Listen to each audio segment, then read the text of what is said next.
Welcome to Put Simply, the podcast that puts what's happening in the world simply without compromising on the details. Erdem Koch is my name, and I'm joined by my co-host, Ozan Ibrisim. Ozan, good to see you after the Northern Hemisphere summer break. How you doing? Indeed. Yes, we haven't done one of these for a while. It's been a long break, but great to be back. I think we've got to apologise to our army of thousands, if not 10,000s of fans who have been kind of without our services of putting things simply for them. But we promised to make that up, and we promised to make it up with a brand new format. Yes, so the format that we had done, I guess, until today was having guests from all around the world to talk a little bit about what is happening in their part of the world. We touched on topics like AI, we touched on topics like wellness and mindfulness, and of course, elections, given that 2024 is an election year.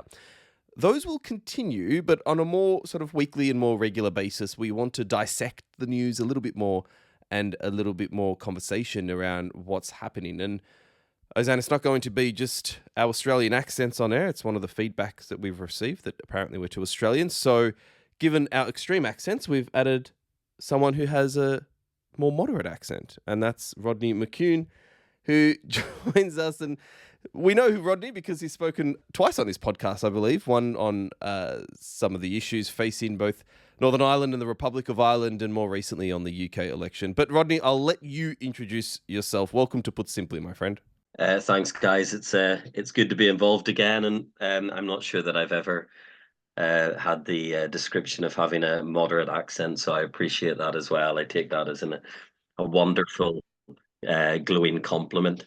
As you guys know, I've been working in governments both in the UK and in the Middle East for a number of years, and I've also got a long-standing experience of campaigning UK general elections. So those are the areas which, of course, I will be most interested in, but I've never been shy to offer a view or an opinion on other areas too. So looking forward to today's chat. Well, forget your accent, mate. I don't think you've been described as a moderate ever, have you? It's something that I've aspired to over a long period of time, but yet to achieve. Well, let's start right there, Rodney, in the UK, because speaking of moderates, if that's what you want to call them, the Labour Party have gathered in Liverpool for their conference, and, well, Prime Minister Starmer made a bit of an embarrassing slip of the tongue, and it wasn't exactly something that you'd want to do in the context of what he was talking about. Yeah, he called for a return of the sausages in the context of Israeli hostages in Gaza. Which has been widely reported. I think in the first time I read it was prior to going to listen to the speech this morning, and I read it in the South China Morning Post. So this is a proper global story of return of the sausages, which is a terrible shame because since Labour won the election with a landslide, they've encountered a number of difficult issues. They've been criticised for failing to set a proper vision for how they were going to go forward. This was a real opportunity yesterday for him to do that at party conference. And I'm sure listeners will know that UK party conference happens in a few weeks of recess, parliamentary recess in the September-October period, where parties will get together with their membership and set out the direction as well as energize their parties for the year ahead. He actually gave a pretty good speech, but for the sausages comment, and that's the one that we're going to hear about again and again and again, I'm afraid.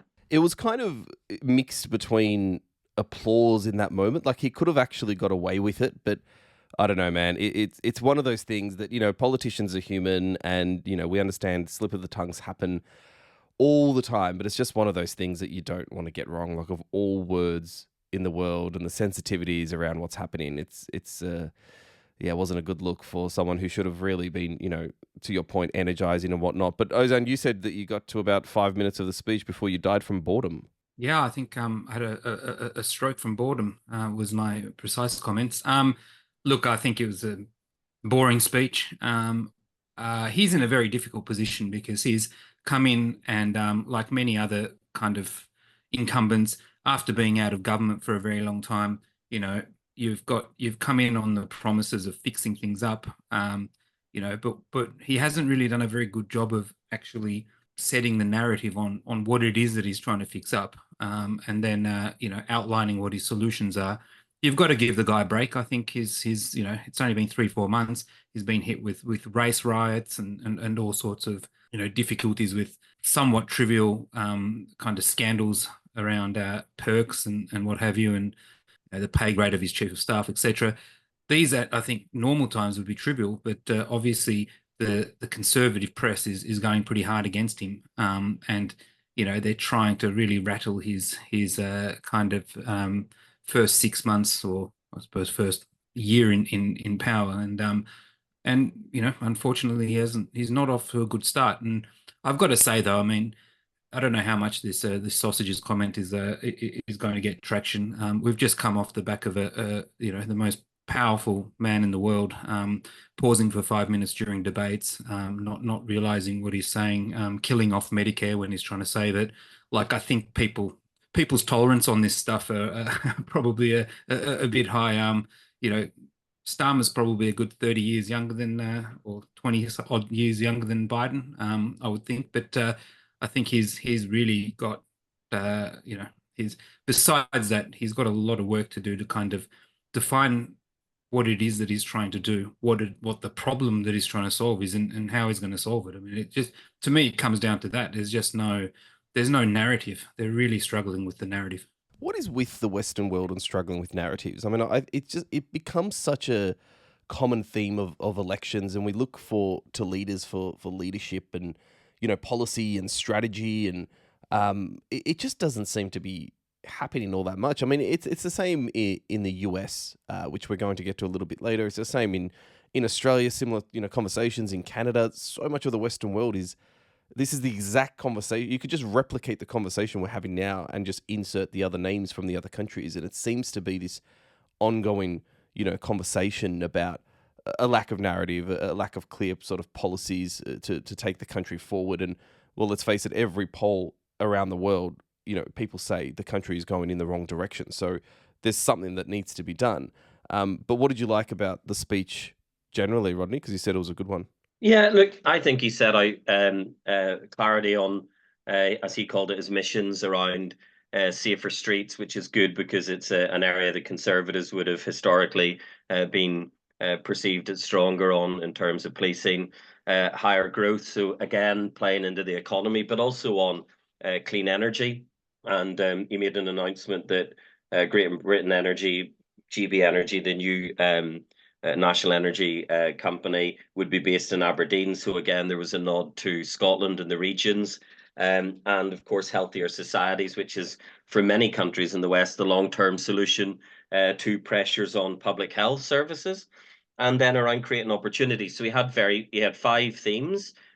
He set those out, and actually that's a bit which has been missing from what the government has been doing and saying over the past period of time. The area which I think he should be concerned about is that the stuff around donations, the pay grade of the senior advisor, Sue Gray, are things that, to an extent, maybe around donations and clothing allowances and so on, is the right-wing media, but certainly around the pay stuff, it's internal. So there is potentially a lack of unity at the top of the Labour government, which is something that should be troubling so early on. However, perhaps these clarity around these visions will start to bind people together and give them that sense of purpose to get on with the job.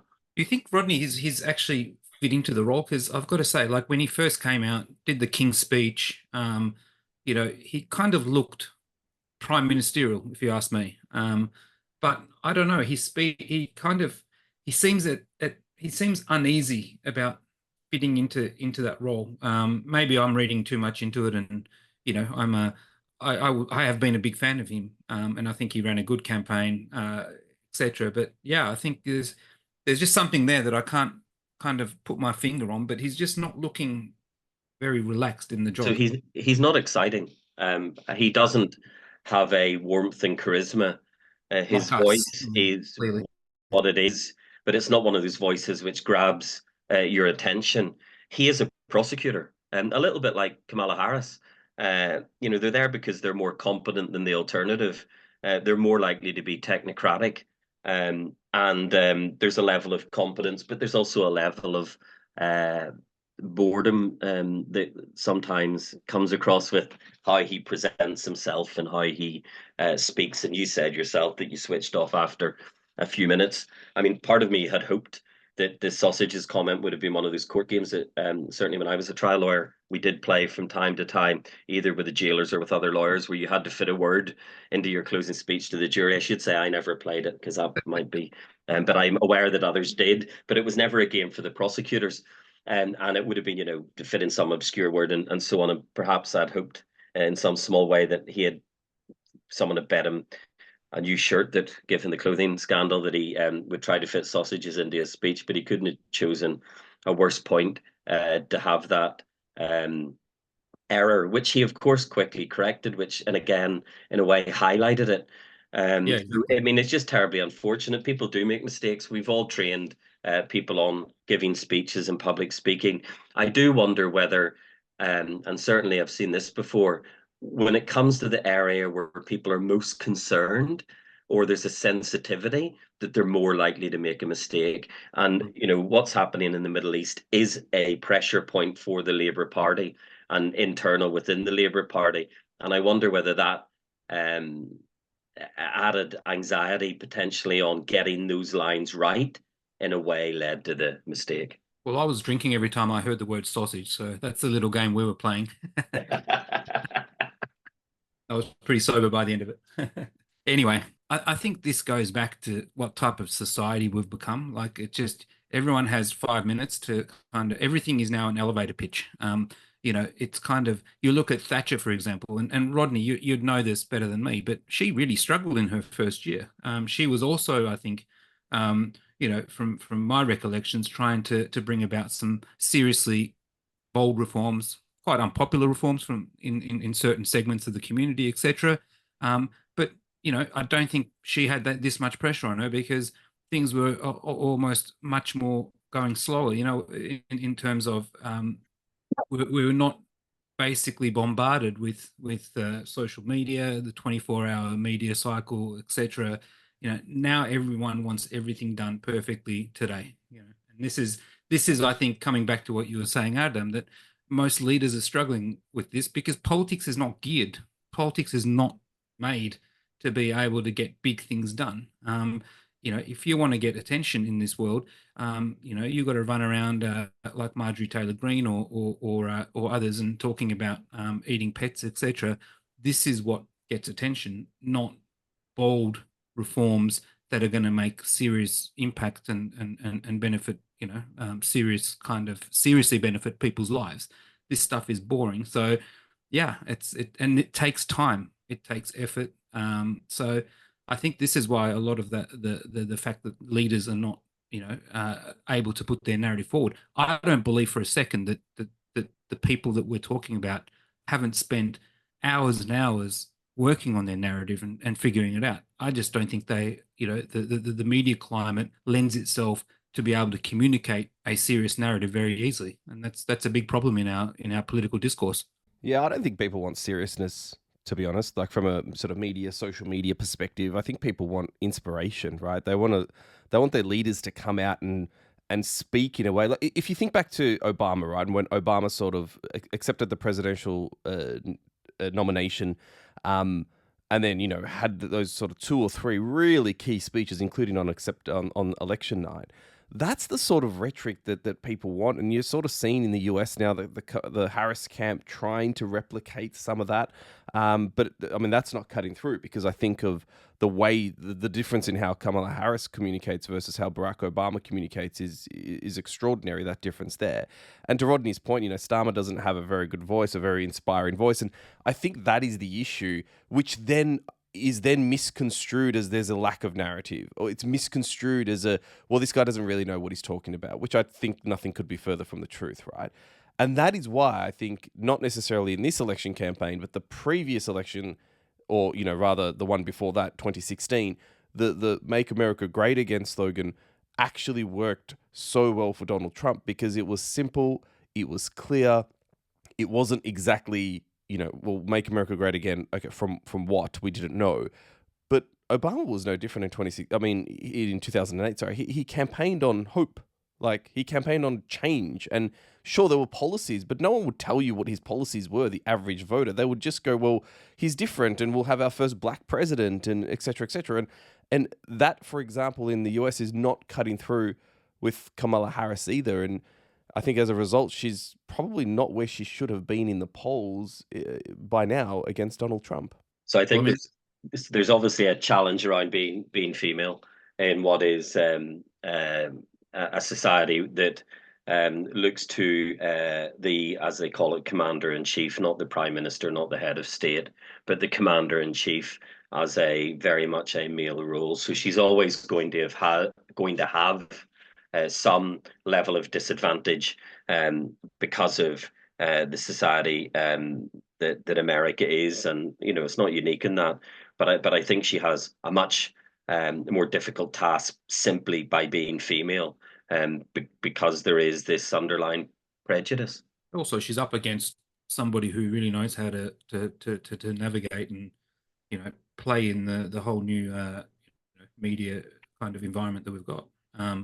You can criticize Trump for a lot of things, but he's the ultimate entertainer, and he's kind of his number one strength is to steal the oxygen and what have you. And I mean, you're coming back to what you were saying, Adam. Like this is, I think, a lot of this is due to many people and a growing number of people, particularly younger people, getting their politics and their news about politics and their leaders, etc., from social media, from 30-second video clips. It's very difficult to make an articulate argument about your energy policy in a 30-second video while you've got some song in the background, this is not going to catch anyone's attention. So we've programmed ourselves, and the younger generation have programmed themselves to get their news from these sources. Therefore, these sources, the only thing that's appealing through these sources are kind of leaders being able to show very quickly certain characteristics that would then make the audience believe that they're a good leader. And this is very difficult to do. This is what entertainers do, not politicians. Yeah, you're judged on your ability to dance for 5 seconds on TikTok rather than your political position, and it's all about profile, right? Profile is more important than competence when it comes to people deciding who they're planning to vote for in some of these electoral contests, and that's what's driving it. However, when you look at Mark Robinson in America, who was a social media star, Ozan and Erdem, you will both recognize that these types of quasi-celebrity candidates do have their limitations when people start realizing that because of their success on social media, they hadn't properly vetted them, or they hadn't properly interrogated their fitness for office. So there is still a ceiling in terms of how far these people can go with reality, checking them at some point. We shouldn't assume that everybody knows who Mark Robinson is. I'll give you the pleasure of Rodney going through his CV and his greatest hits. Well, I'm happy to share. He was popular through social media, evangelical style. Had previously got himself into trouble through comments on abortion and misogyny in related to that. He then, of course, found himself reported in recent days as having been posting on the comment section of a pornography website where he had described himself as a black Nazi.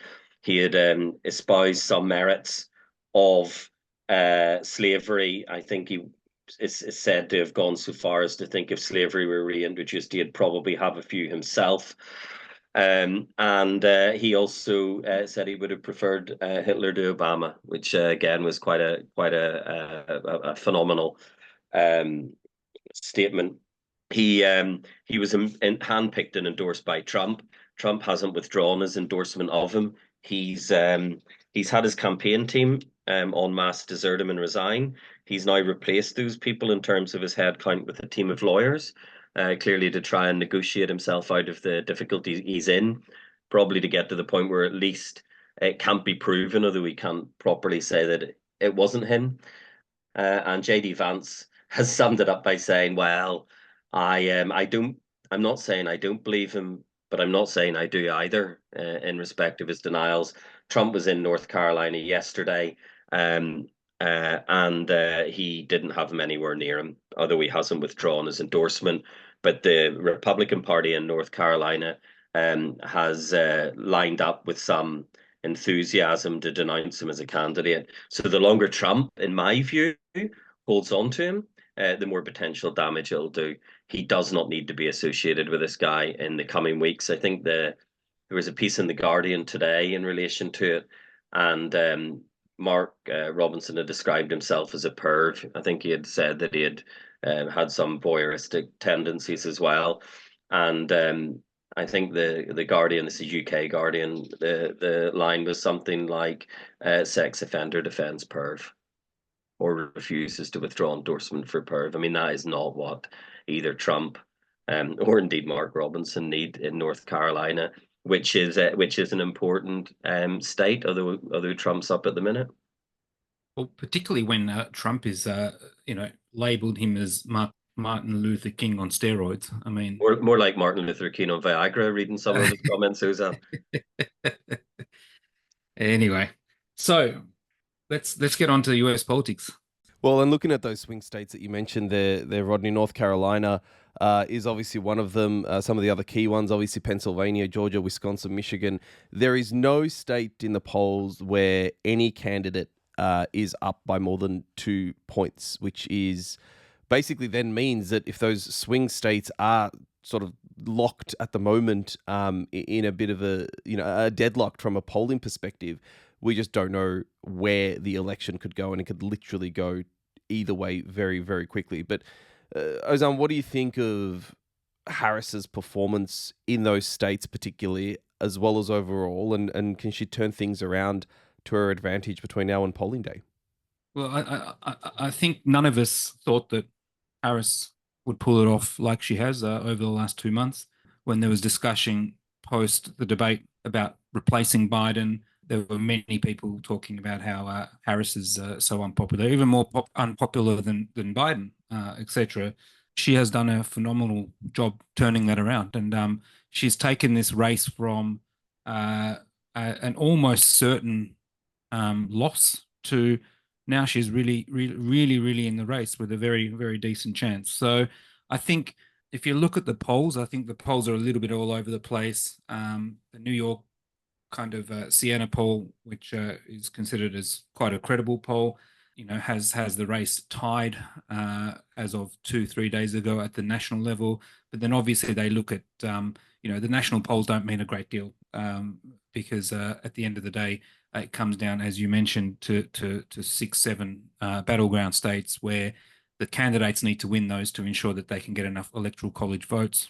For those listeners that may not know how elections run in the US, it's not a popular vote that gets you to become president. It's you've got to get to 270 electoral votes, and each state allocates electoral votes. Big states like California have a quite large number of votes. I think 40 something, could be 50. Don't quote me. Other smaller states have 3 or 4. So it's really about winning all of those. But there's really about 150,000 people that are spread across those 7 states, which are Arizona, Nevada, Georgia, North Carolina, Wisconsin, Pennsylvania, and Michigan. These are the 7 states that are going to really define or kind of decide who wins. Now, some interesting stuff has happened, though. I mean, you might have been following Trump and Senator Lindsey Graham have been working very hard over the last couple of weeks to try and change a law that's been in place in Nebraska for some time. And what that law would mean is that if the Republicans won the state of Nebraska, which they will 99% do, all of those votes that are available, all those electoral college votes, should go to the winner of that. And right now, the way the system works is one vote from one of the congressional districts in Omaha is up for grabs, separate from the electoral college votes of the rest of the state. So typically what happens is the Republicans win the state, and the Democrats have got a very good chance to win that one vote.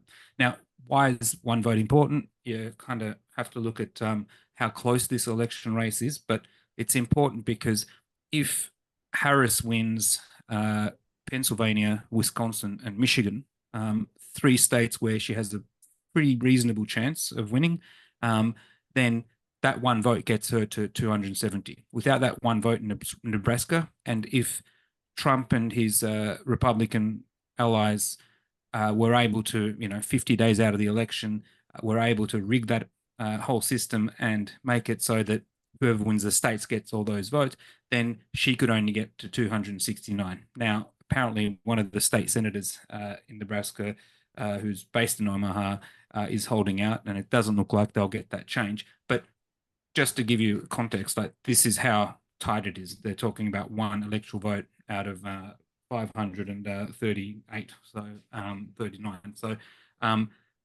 this is how tight it is. I think there's been some concern about how Harris is doing in, Nevada, Arizona, Georgia. These are known as the Sun Belt states.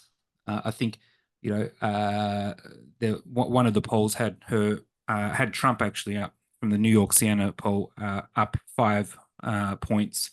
The same poll before the debate had Harris up 5 points.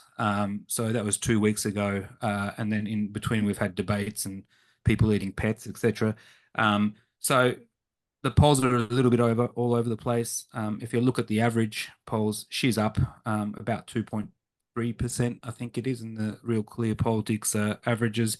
She needs to get up to 4 or 5% at the national level to kind of win in those states. And I think she can do it. I mean, as long as Trump continues to talk about, crazy stuff like people eating cats and dogs. He's basically become the butt of all jokes on TikTok. And this really is not good for him. And, he's standing behind a guy who self-identifies as a black Nazi. He told a Jewish audience over the weekend that if he loses, it'll be largely their fault because, they won't be voting for him in large enough numbers. And this was actually at a anti-Semitism rally. And then, he's taken on Taylor Swift. I mean, sending out a Truth Social saying, "I hate Taylor Swift." Like, you can't make this stuff up. So if he continues doing this, I think she's got a reasonable chance. She needs to keep going on, on message and let him kind of self-explode. Is that right, Rodney? I mean, does any of this stuff matter? Because Trump's base is Trump's base, and there's a lot of people in the US that love him. I mean, we've seen some extraordinarily outrageous stuff and weird things, 2 assassination attempts. Overnight he's been briefed that Iran's trying to kill him. Like, in the context of all of that, is it true what Ozan says around, Trump keeps being Trump and Harris keeps being Harris, then that poll gap is going to widen? Or is it just the reality of the US voter base and the people who will come out in enough numbers to vote for Trump, particularly in those swing states, that will get him over the line? I mean, I agree with Ozan in terms of the evidence that's coming through in the polling as a split between the Rust Belt, Sun Belt states, and that Harris is struggling there. I honestly don't think there's any gaffe or extreme statement that Trump could make that would really eat into his base in any way, and therefore the margin is the middle ground where Harris is pitching on competence, and through the debate performance and other set pieces, she's given the impression that she is a potential president, which some people wouldn't have thought when the switch was made between Biden and her as the candidate not that long ago, when the Democrats were very far behind in the polls, and the fact that they've closed the gap in the way that they have is incredibly impressive. However, it hasn't guaranteed any particular outcome. Biden carried Georgia and Arizona in 2020. The economy still is the biggest issue in the states that Trump is ahead. And although he feels again and again to press home his advantage on the economy, given that Harris is part of the Biden administration, and fails to really land a blow on her in terms of immigration, he is doing what he's doing. He'll continue to do what he does. He'll continue to carry those people who have supported him with him. That is a large number of electors in the US, and she'll continue to try and build the case for competency and build the case for being a credible alternative to what people seem to have forgotten, which was the chaos of his previous time or term as president. But he can make mistake after mistake after mistake, and it'll have no adverse impact on his vote.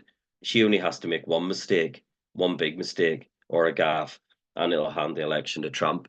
So every time Harris goes out, she has to get it right. She did that with the debate, but there's going to be more and more occasions when something could go wrong. Had Harris made the sausages comment, it would have bitten in the US in a way that I think it'll blow over for Starmer in the UK. Yeah, it's a good point, isn't it? I mean, yeah, God, imagine if she said that, and imagine the backlash there. She's getting out more and more. She did the Oprah interview, and I know it's a celebrity interview, whatever, but it's all about momentum and it's all about energizing the base and getting people out to vote, right? She's obviously done one sit-down media interview by herself, and no doubt there'll be more sort of coming. Is there going to be a second debate, Ozan? Well, I mean, I think overnight or 2 days ago, he's again told a crowd that it's apparently too late to have a second debate, which is a little bit funny because the second debate between him and Biden in 2020 was October 22nd or something. So the proposed second debate that's been organized this time around by CNN is October 23rd. So again, just, he's coming up with any kind of excuse not to have that debate. I think he'd be mad if he didn't go on debate. Like, I think if there's going to come a time in I think 2 weeks, if he continues, as Rodney said, to vacate the field on immigration, economy, etc., and just completely talk about dumb stuff, then his internal polling, his people are going to start telling him that you're losing, and he's going to feel it too. I think he's going to feel that he's losing. So I would be very surprised if we didn't have a debate. To be honest, I think he will realize that he's got nothing to lose and go out there and debate the vice president again. But again, she's the one that's got, as Rodney said, has a lot to lose. She has to do another effort that she did. She has to replicate that, and also go even harder. And that's not easy at this level. I think it's it's going to be a quite risky thing for her, because I've got to assume that Trump probably won't fall for the same tricks again. Or he may, who knows? Yeah, I think he will do the debate. And look, the other issue here is, I think there's it kind of, what she's doing is painting a picture of her as being normal, like the rest of the normal Americans, and she's painting a picture that she's there for you, and she needs to continue doing this. Things like, her, she was growing up and working at McDonald's. They've been doing a lot of ads around just painting that picture, and I think that's really what this comes down to, because it's just a lot of people in the US, I think, are just sick of this bizarre, weird kind of debate that's has been going on for 10 years, ever since Trump's entered the political landscape. And people want to see someone like them. Now, you might argue that she's kind of a Democrat from California. How much is she like somebody from the Rust Belt, etc.? Sure, but at the same time, less and less people are starting to kind of, in my opinion, relate to someone like Trump. They're certainly not relating to someone like JD Vance. There was a poll where the respondents were asked to rank various different things, such as capitalism, Taylor Swift, and socialism, Project 2025. And it's no wonder or no surprise that JD Vance was also one of those things that they were asked to rank, as was Tim Walz. And Tim Walz was basically 1% ahead of Taylor Swift in terms of popularity. And JD Vance was, basically 10% points ahead of socialism, which I think was, negative 30 or 35. So, and Project 2025 was the most unpopular thing. So you can just see that these sorts of characters, the things that they stand for, Project 2025, they're just wildly unpopular. They're wildly weird.